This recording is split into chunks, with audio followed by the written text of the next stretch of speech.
तो क्या हुआ, बैठे, वो हो सकता है वो बोले कि हमारे परदादा इतने अच्छे थे कि उन्होंने क्रिश्चियनिटी अडॉप्ट कर ली, उन्हें अच्छी लगी। आज ऐसा किया जाता है ना। आज देखिए क्या हो रहा है, मैं जब मुसलमान बच्चों से बात करता था तो उन्हें उनके मौलाना मौलवी में उन्हें बताते कि तुम्हारे पूर्वजों ने तो बड़ा अच्छा किया, इस्लाम को अपना लिया, उन्हें समझाता हूं। मैं उनसे बात करता था कि बेटा तुमने कभी कुरान पढ़ी है? जैसे लड़कियां थी कुछ, मैंने कहा बेटा आपने कभी कुरान पढ़ी? कहती हाँ सर पढ़ी है। मैंने कहा लड़कियों के बारे में क्या बोलती है तुम्हें पता है? कहती नहीं। मैंने कहा पढ़ी है तो क्यों नहीं पता? कहती मौलवी साहब बोलते हैं इसे अरबी में ही पढ़ना है। ठीक, तो दो चीजें समझ लीजिए। पॉइंट नंबर 1 कि वो बोलते हैं कि तुम्हारे पूर्वजों ने अच्छा किया कि वो कन्वर्ट हो गए, ये तो हिंदू तो साले गधे हैं, ये तो मूर्ति पूजा करते हैं, पत्थरों को पूजते हैं, तो बेवकूफ है, राइट?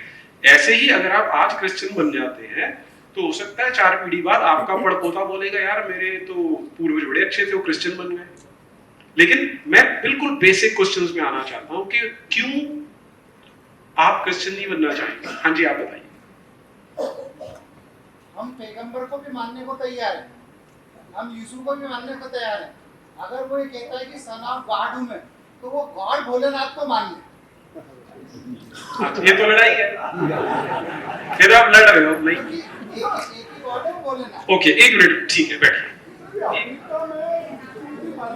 रुकिए मैं आता हूं। नेक्स्ट क्वेश्चन आपसे, नेक्स्ट आपसे पूछूंगा सर। अब उन्होंने देखिए एक बड़ी अच्छी बात बोली कि हम पैगंबर को मानने को तैयार हैं, ठीक है। यही बात मैं अपने जो मेरे मुस्लिम स्टूडेंट होते थे उनसे बात करता, बोलते थे हमें बताया जाता है हमारे नबी तो बड़े अच्छे थे। अब करते क्या है मौलवी, सुनिए जरा दुकान कैसे चलती है। हमारे पैगंबर तो इतने अच्छे थे कि एक औरत वो जब उनके घर के आगे से निकलती थी रोज उनके सर पे कचरा डाल देती थी। हमारे नबी इतने अच्छे थे, उसे कुछ नहीं बोलते थे, चले जाते थे। एक दिन वो जा रहे थे तो उन्होंने देखा ने कचरा नहीं डाला, दूसरे दिन देखा नहीं डाला, तीसरे दिन देखा तो उन्हें चिंता हुई, वो उसके घर चले गए पूछने।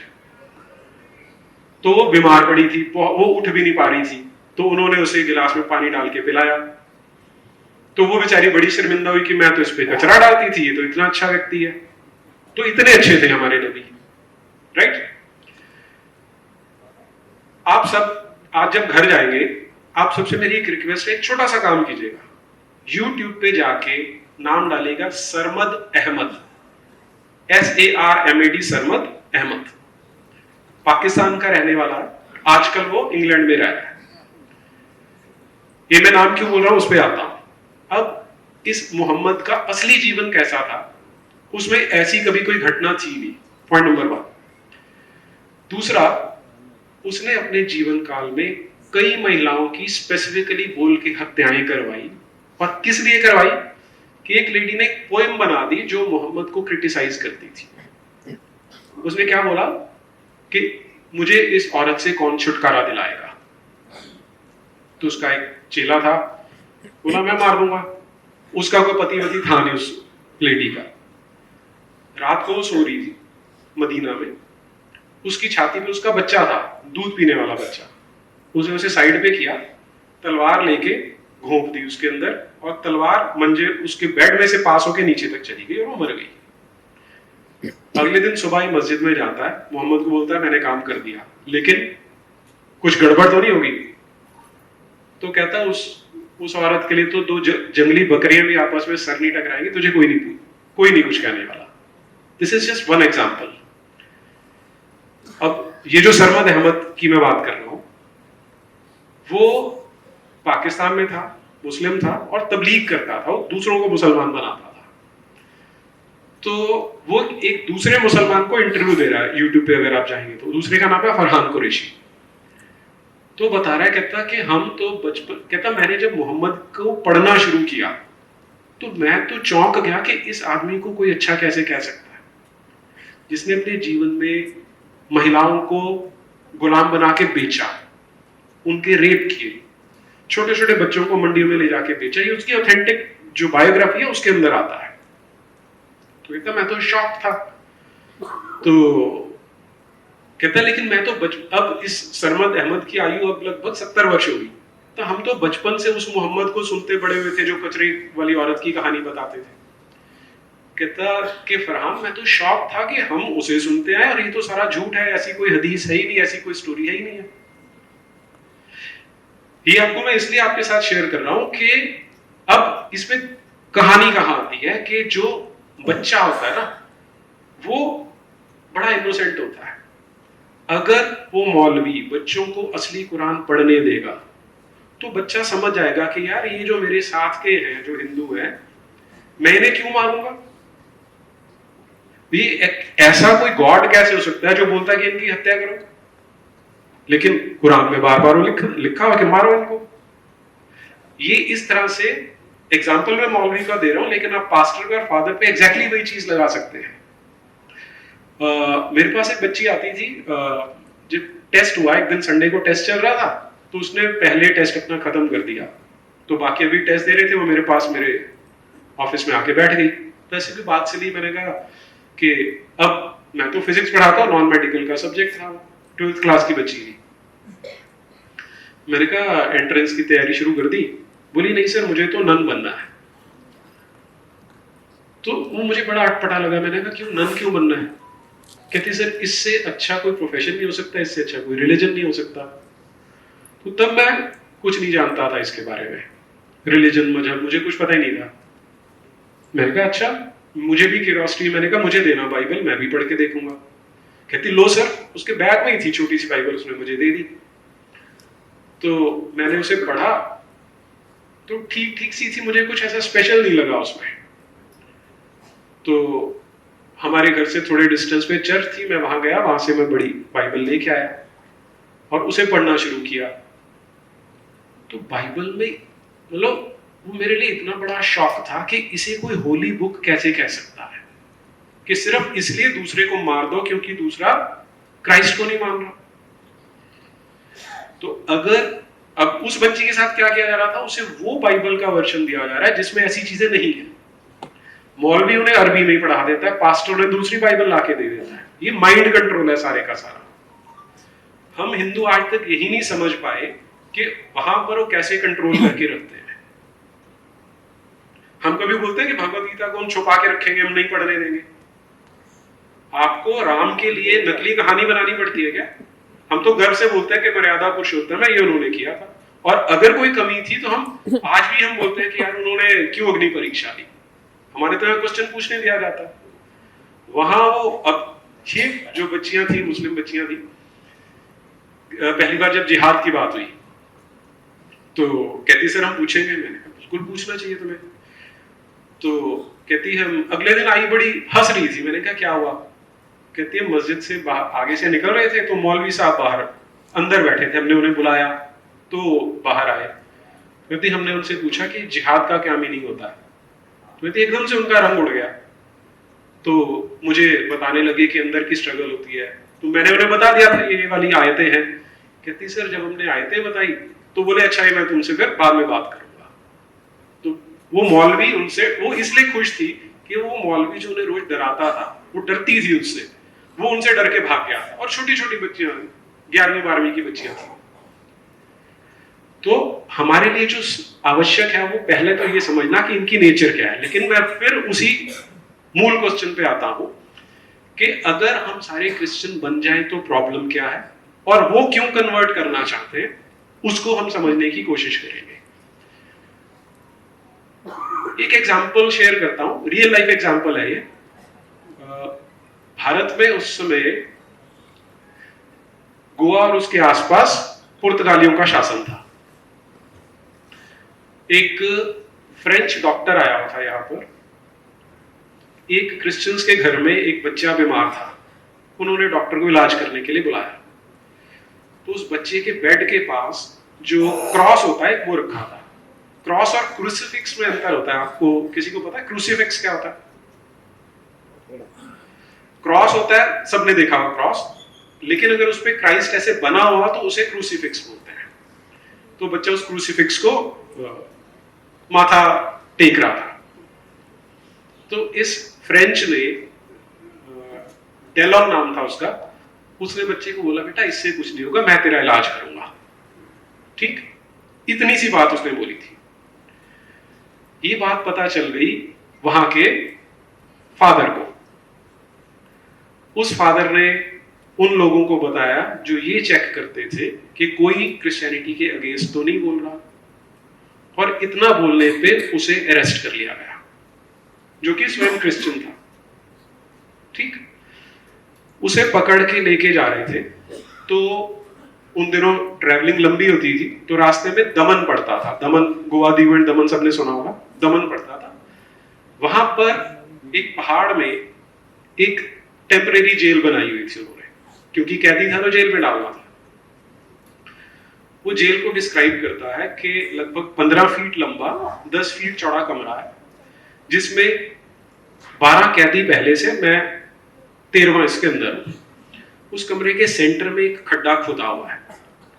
किसी कैदी को वहां से बाहर नहीं जाने देते, घटिया सा खाना वहीं खाना पड़ता, और जो उन्हें मल मूत्र त्यागना है वो उस कमरे के सेंटर में जो खड्डा बना है उसमें त्यागेंगे, और वो कई महीने से वहां पे बंद है। आप इमेजिन कर सकते हैं कैसा कमरा होगा। उस कमरे के ऊपर एक दूसरा कमरा है, और जहां पर ये पुरुष कैदी है, ऊपर महिलाओं की जेल है। तो पुरुषों की जो छत है वो लकड़ी की बनी हुई है, और उसके दैट मींस वो जो लकड़ी की छत है, ऊपर महिलाओं वाली जेल के लिए उनका फर्श है। वहां पर जो महिलाएं वो कैद करके रखी गई है, और उनके कमरे में सेंटर में जो फट्टा है लकड़ी का वो काटा हुआ है, तो वो मलमूत्र त्यागते हैं तो वो नीचे इस खड्डे में आके गिरता है। नर्क की कल्पना हो रही है आपको? लेकिन इससे आगे से कहानी शुरू होती है।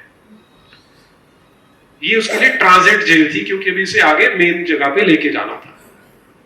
तो कह रहा है कि यहां से मुझे निकलना था, और जिस दिन मेरे निकलने का ऑर्डर आया उस दिन मैं कांपने लग गया था कि मैं यहां से जाना नहीं चाहता था।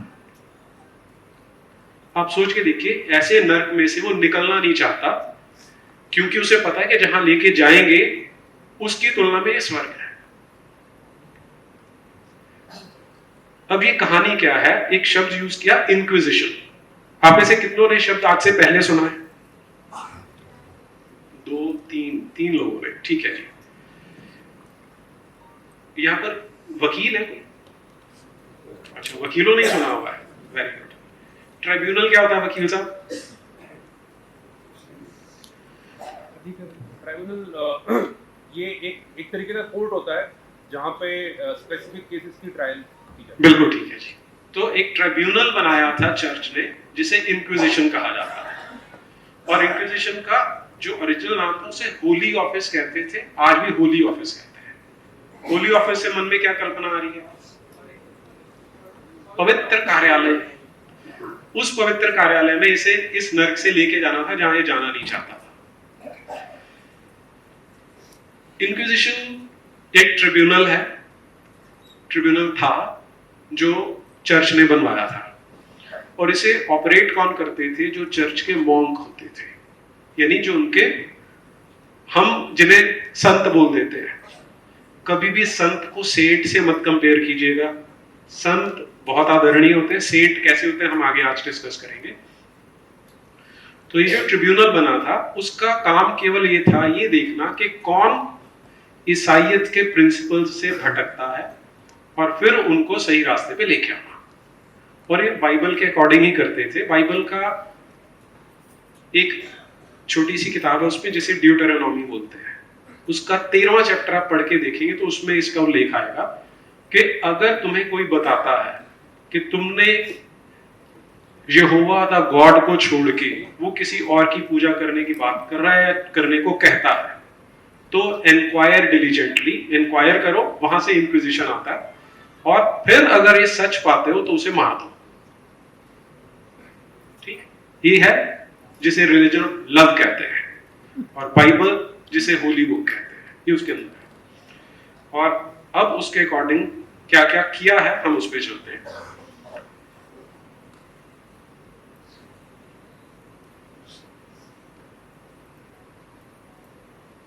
ओके जी,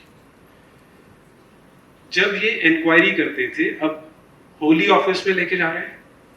आप हिंदी फिल्में सबने देखी हुई हैं, उनमें जब चर्च का फादर दिखाते हैं तो कैसा होता है? प्यार लुटाने वाला, बहुत अच्छा होता है हमेशा ही, है ना? तो आप अब कल्पना करके देखिए कि वो पास्टर या फादर है जो सब कुछ करने वाला है, जो देखने वाले हैं। उन्होंने ऐसी डिवाइसेस बनाई थी जिनके माध्यम से वो पता करते थे कि सामने वाला अपनी बात को कबूलता है कि उसने गलत काम किया था या नहीं किया था, तो उनसे कन्फेशन लेना होता था। तो ये है सबसे पहली डिवाइस, इसे बोलते हैं थंब रैक। सेंटर में आपको एक स्क्रू जैसा दिख रहा होगा, और इसकी ड्राइंग अगर देखेंगे तो कुछ ऐसी सी है।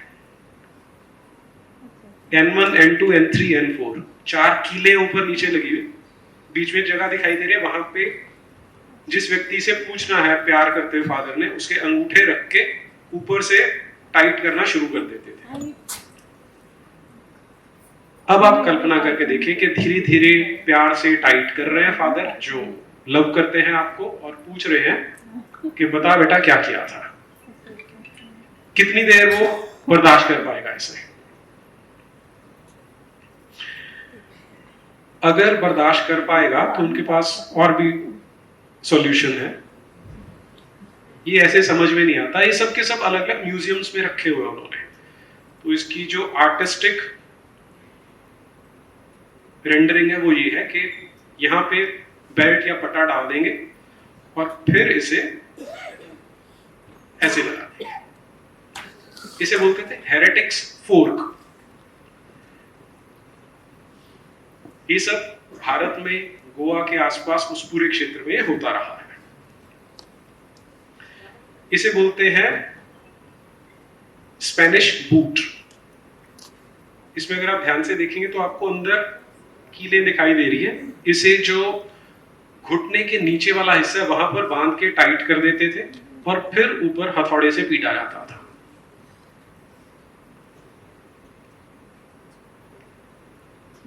ये रिस्ट्रेनिंग डिवाइस है। ऊपर वाला जो छेद दिखाई दे रहा है वहां पे गर्दन, नीचे वाले 2 छेद में हाथ और नीचे वालों में पैर बांध दिए जाते थे। और जनरली ऐसा करने के बाद उन्हें चर्च के बाहर गेट पे छोड़ दिया जाता था ताकि आने जाने वाले उन्हें देखें कि जो हेरेटिक्स होते हैं, यानी जो क्रिश्चियनिटी को नहीं मानते, उनका ये हाल होता है। और नॉर्मली निर्वस्त्र करके किया जाता था।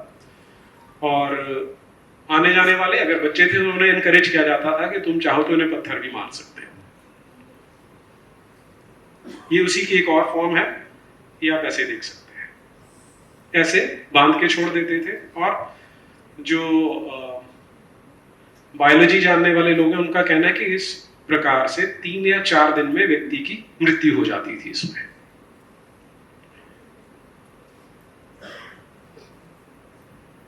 इसे बोलते हैं चेयर ऑफ हेल। 2 छेद दिखाई दे रहे होंगे आपको पीछे इसमें। इसे यूज करते थे, जिसे बोलते थे फायर टॉर्चर। उसके लिए ये यहां पर तो डिसेंसी के लिए ऐसे रखा है, अदरवाइज पहला स्टेप उन्हें कपड़े उतारने को बोला जाता था। ऐसे करके उनके पैरों के ऊपर चर्बी मल के उन पे आग लगा दी जाती थी। और एक religion of love, and Jesus loves you, ये याद रखना। ये है जी वाटर टॉर्चर।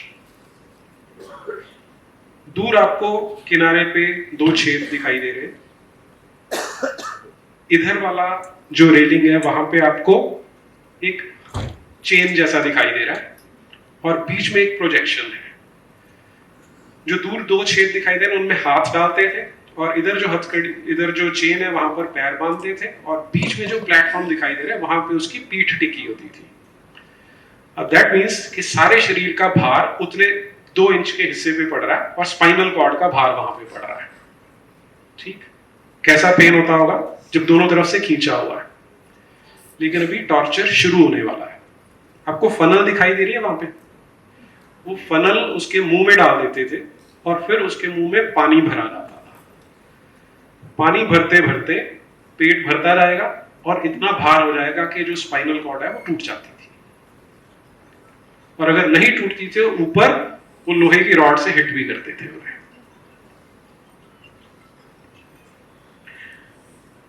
इसे समझाने की आवश्यकता नहीं है जी।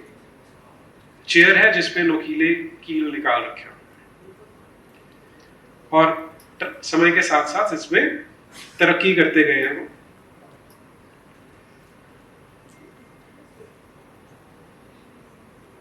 ये है जो सारी की सारी लोहे की बनी हुई है। और इसमें क्या करते थे, अब दिखने में डरावनी इसलिए लगते हैं क्योंकि बहुत सारे कील हैं, लेकिन फिजिक्स का प्रिंसिपल लगाएंगे तो जब ज्यादा कील होते हैं तो प्रेशर डिस्ट्रीब्यूट हो जाता है, तो उतने शरीर में ये चुभते नहीं है। लेकिन इसमें टॉर्चर कैसे होता था, क्योंकि सारी लोहे के, तो इसके नीचे वो अंगीठी जला के छोड़ देते थे, तो धीरे धीरे स्किन रोस्ट होनी शुरू हो जाती थी।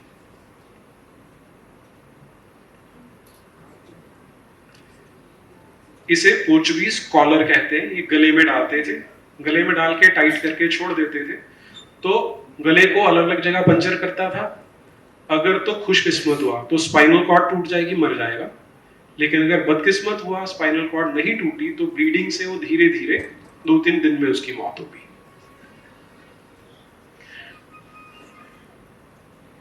हेड क्रशर या स्कल क्रशर, इसके भी कई फॉर्म्स हैं जो अलग अलग म्यूजियम्स में आपको देखने को मिलते हैं।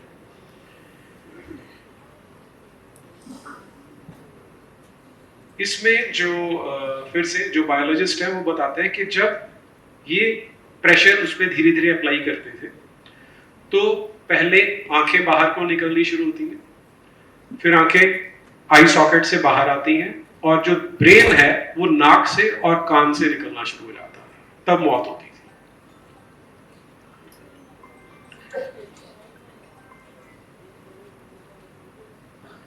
इसे कहते हैं आयरन मेडन। अगर किसी महिला पे शक होता था तो उसके लिए ये रिजर्व करके रखी जाती थी। इससे यहां देखें तो आपको बड़े बड़े कील दिखाई दे जाएंगे। ये जनरली किसी सीवर या किसी गटर के ऊपर इसे बनाया जाता था, उस लेडी को डाल के बंद कर देते थे, तो जो वाइटल ऑर्गन्स हैं टॉर्सो में वो पंचर हो जाएंगे, और फिर से 2-3 दिन के बाद जब उसकी मौत हो जाएगी तो नीचे से एक फटका होता था, उसे खींच देते थे, लाश गटर में गिर जाती थी।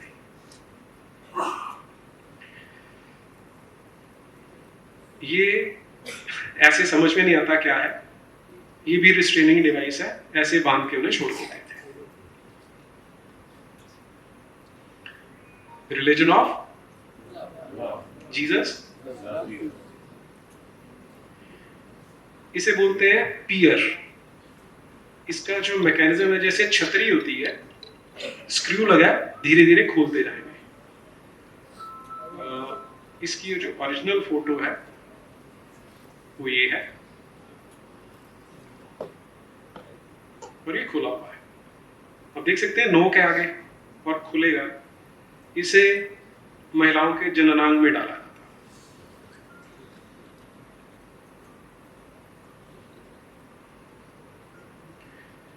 इसका नाम है ब्रेस्ट रिपर। रेड हॉट करके यूज किया जाता था। ये जो राइट साइड में बड़े वाला है ये ब्रेस्ट रिपर है, लेफ्ट वाला टेस्टिकल क्रशर है।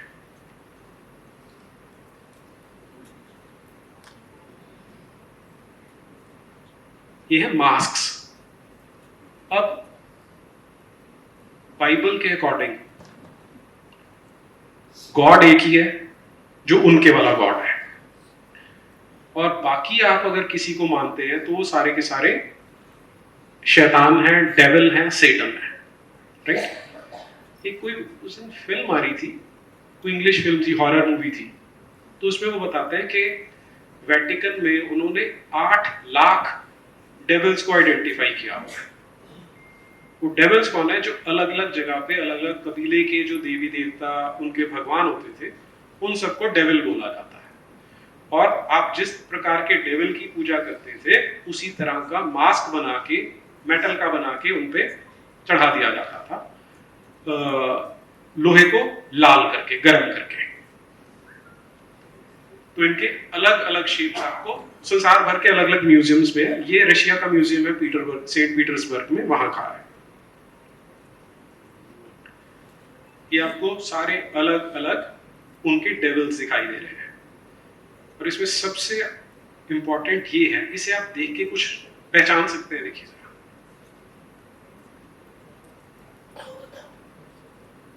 राइट साइड में, जो राइट साइड में है।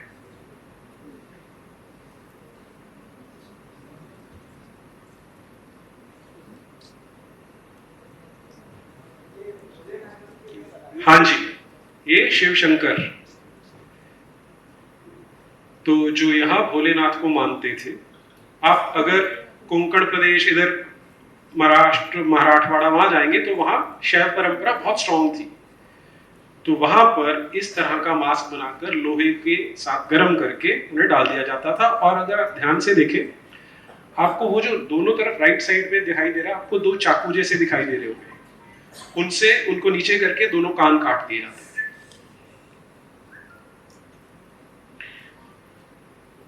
ये देखिए, लकड़ी की बनी एक डिवाइस है, बड़ी सिंपल सी लगती है, लेकिन इसका उपयोग क्या होता था मुझे इसे समझने में बहुत समय लगा। गोवा में जब कोई बच्चा जन्म लेता है तो घर में जो उनकी एक प्रथा है कि 7 रात तक वहां पर कोई ना कोई एक व्यक्ति जगता है, जागरण रखते हैं। वो क्यों रखते हैं मुझे उसका नहीं पता, लेकिन ये मुझे पता चला कि ऐसा करते हैं वहां पे। उसे इंग्लिश में विजिल बोलते हैं, कि विजिल रख रहे हैं, ध्यान रख रहे हैं। तो ये जो सेंट पीटर्सबर्ग में पड़ा है, इस पे भी जो उन्होंने फट्टी लगाई थी उस पे विजिल ही लिखा हुआ था। इसका उपयोग ऐसे करते थे। और ये बहुत पेनफुल मृत्यु होती थी, जिसमें 5, 6, 7 दिन लग जाते थे मौत होने में, क्योंकि धीरे धीरे वो शरीर में पेनिट्रेट करता रहेगा और शरीर फटता रहेगा। ये सिंपल सी डिवाइस है जी, आरी है, 100,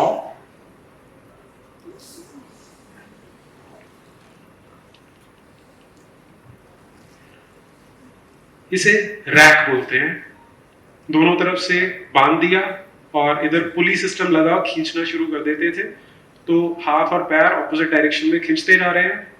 आप कल्पना कर सकते हैं कितनी पीड़ा होती होगी। फिर से अलग अलग फॉर्म्स हैं, और इसे थोड़ा और क्रूअल बनाने के लिए इस पे रोलर लगा देते थे। जब आदमी को उल्टा इस पे डालते थे तो आंतड़ियां बाहर निकल जाती थी। फिर ये अलग अलग रिस्ट्रेनिंग डिवाइसेस हैं, कुछ इतनी वल्गर है कि मैं यहाँ पे बता नहीं सकता, तो मैं उन्हें स्किप कर रहा हूं।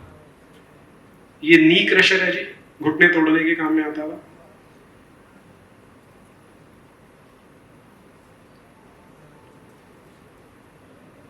ये क्रूसिफिक्शन के काम आता था कि अगर किसी ने क्राइस्ट का मजाक उड़ाया तो उसे उसी प्रकार से इस पे टांग देते थे। और फिर एक ब्रेकिंग व्हील होता था, ये ब्रेकिंग व्हील है।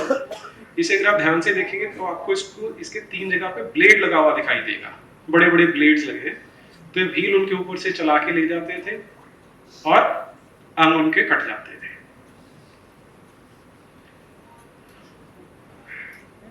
हैंगिंग टॉर्चर, ये ऐसे काम में लाते थे। और इसका एक एग्जांपल देता हूं आपको।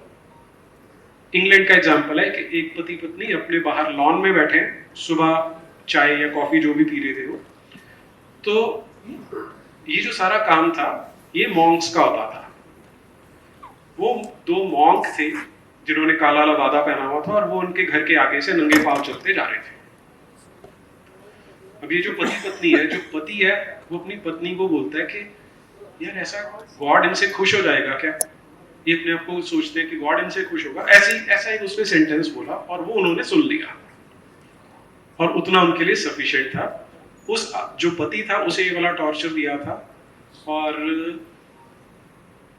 नॉर्मली कैथीड्रल्स आप देखेंगे तो बहुत ऊंची छत होती है, तो वहां ऊपर तक ले जाके पुलिस सिस्टम से ऊपर से ले जाके फिर उनको सडनली छोड़ देते थे, और जब जमीन से 2-3 इंच का गैप रहता था तो रोक देते थे एकदम से।